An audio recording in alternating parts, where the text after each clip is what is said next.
आप सबका बहुत बहुत धन्यवाद, शुक्रिया। आज के प्रोग्राम के आयोजक, भारत माता मंदिर के पदाधिकारी, बड़ौदा शहर के गणमान्य नागरिकों, बहनों और भाइयों, मुझे तीसरा दिन है बड़ौदा में आए हुए, लेकिन मैं अभी तक जो है मुख्य अतिथि बना हुआ हूं। एक ही दिन रह सकता है मुख्य अतिथि, 3 दिन तक नहीं रह सकता सर। इसलिए मेरा मानना यह है कि जब समय बहुत कम हो, व्यक्तिगत जीवन में, पारिवारिक जीवन में और किसी राष्ट्र के जीवन में समय कम हो, तो फॉर्मेलिटीज कम करनी चाहिए।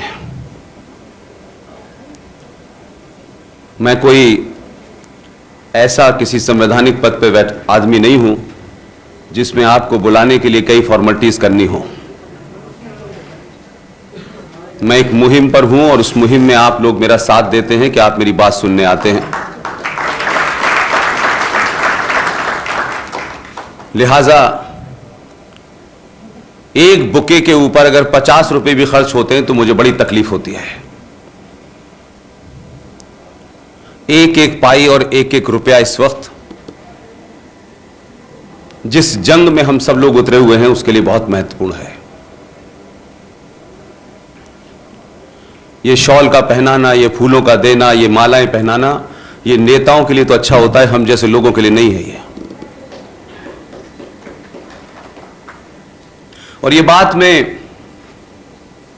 किसी भावुकता में नहीं कह रहा, मैं इसलिए कह रहा हूं कि जो शायद हम संकट जो मुझे दिखाई दे रहे हैं, जो आरएसएन को नजर आ रहे हैं, जो जीडी बख्शी को नजर आ रहे हैं, जो सुशील पंडित को नजर आ रहे हैं, देश में 10-15 लोगों को नजर नहीं आ रहे, रोज दिखाई दे रहे हैं। हम हर दिन उनसे इनकाउंटर कर रहे हैं। लेकिन हम ये समझते हैं कि जो कुछ ठीक ठाक है, हमारा घर, हमारा शहर, यहां कोई संकट नहीं है, तो लेकिन यहां कल संकट नहीं होगा, यह भी हम मान के चलते हैं। दुनिया में 70 सालों में जो सफर हमने तय किया है, एक देश के रूप में और एक राष्ट्र के रूप में, हम दोनों ही रूप में विफल रहे हैं। हमने इस देश में सरकारें बनाई और सरकारों को ठेका दे दिया देश चलाने का और कहा कि अब हमारा कोई काम नहीं है, हम सोने जा रहे हैं।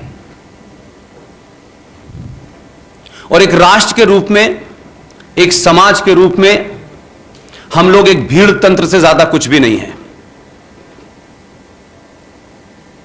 और जब इस मानसिकता में आप आ जाएं तो समझ लीजिए कि देश और राष्ट्र दोनों खतरे में हैं। और मैं कभी किसी उस खतरे के बारे में बात नहीं करता जो राजनीतिक दल आपको बताते हैं कि देश खतरे में है, देश खतरे में है।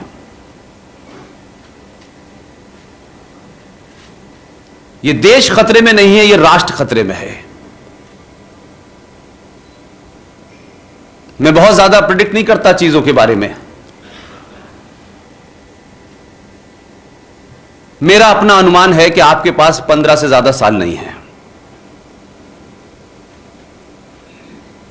और वो शायद इसलिए है कि आपका दुश्मन आपकी कमजोरियां जानता है, आपके लालच को जानता है, आपके स्वार्थ को जानता है, आपकी कायरता को जानता है और आपकी चुप्पी को समझता है।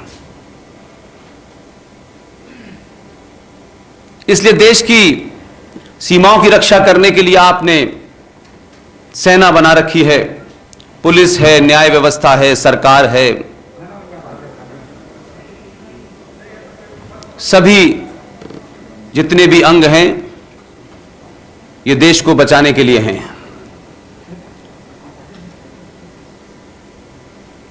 सत्तर सालों में यह देश बचा नहीं।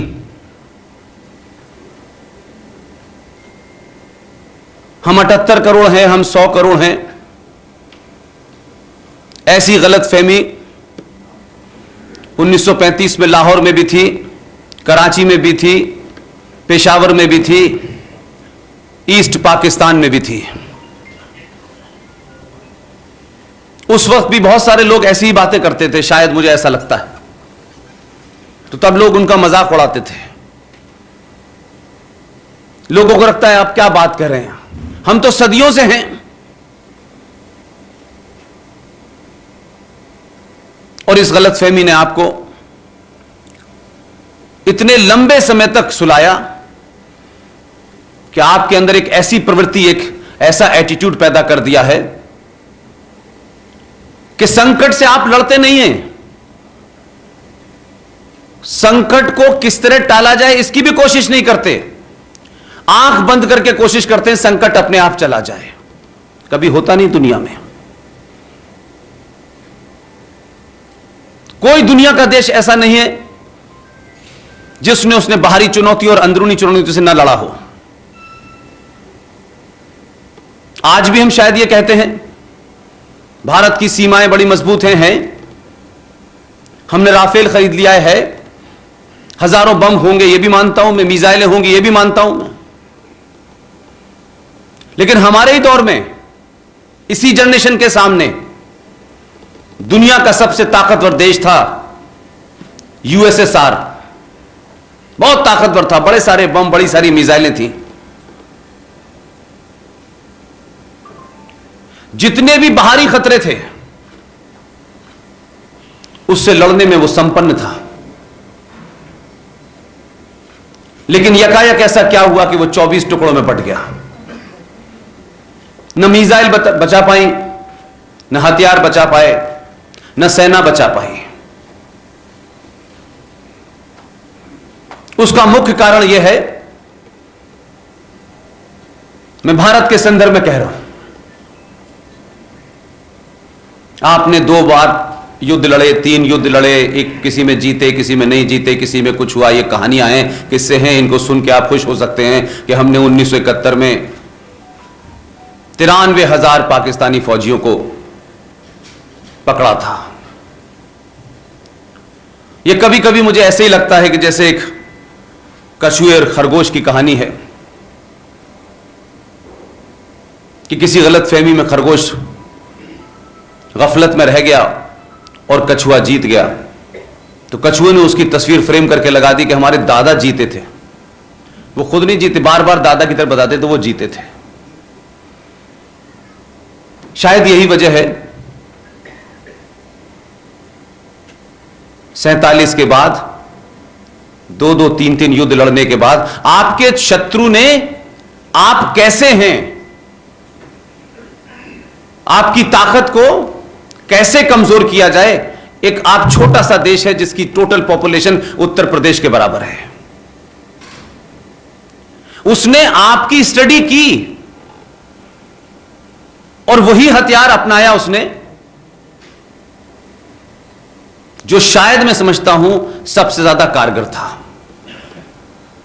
आज भी इस देश में नेता भी ऐसे हैं, इंटेलेक्चुअल भी ऐसे हैं, और बहुत सारे ज्ञानी इस देश में हैं जो हिंदुत्व का ठेका लेकर सुबह से शाम घूमते रहते हैं। लोग कहते हैं पड़ोसी बदला नहीं जाता। कौन कहता है पड़ोसी नहीं बदला जाता? चीन ने ताइवान को हड़प लिया, पड़ोसी बदल गया। आपके पूर्व में ईस्ट पाकिस्तान था, आपने उसे बदल के बांग्लादेश बना दिया। ये सब बातें लफ्फाजी की बहुत अच्छी लगती हैं नेताओं से। और जो समाज ये समझता है कि हमारी कोई जिम्मेदारी नहीं है, सारी जिम्मेदारी सत्ताओं की है, वो विनाश की तरफ चलता है। हमारे यहां पाकिस्तान से 4 आतंकवादी आ जाएं, उनको मार दिया जाए, पूरे देश का वाह वाह वाह क्या बात है, बहुत बड़ी हमने फतेह कर ली। एक मुल्क जिसकी टोटल पॉपुलेशन उत्तर प्रदेश के बराबर है, उस मुल्क के 4 आतंकवादी आज यहां मार दिए, 2 वहां मार दिए, 3 वहां मार दिए, हम इसमें खुश हैं। 150 करोड़ की आबादी है हमारी, एक छोटे से मुल्क से उसको 2 चपत मार के हम खुश हो जाते हैं। वो पिछले 70 साल से हमारे लिए प्रॉब्लम बना हुआ है। उसने भी अपनी रणनीति बदल ली। लेकिन अभी भी समाज की रणनीति भारत में नहीं बदली है।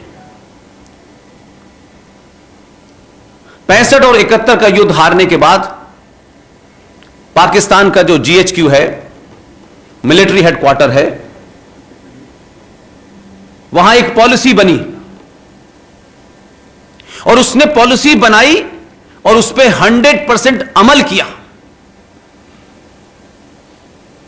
लेकिन हमारे नेताओं को तो कुछ और ही काम में बिजी थे। वो किसी को 10 साल, किसी को 5 साल, किसी को 15 साल प्रधानमंत्री बनना था।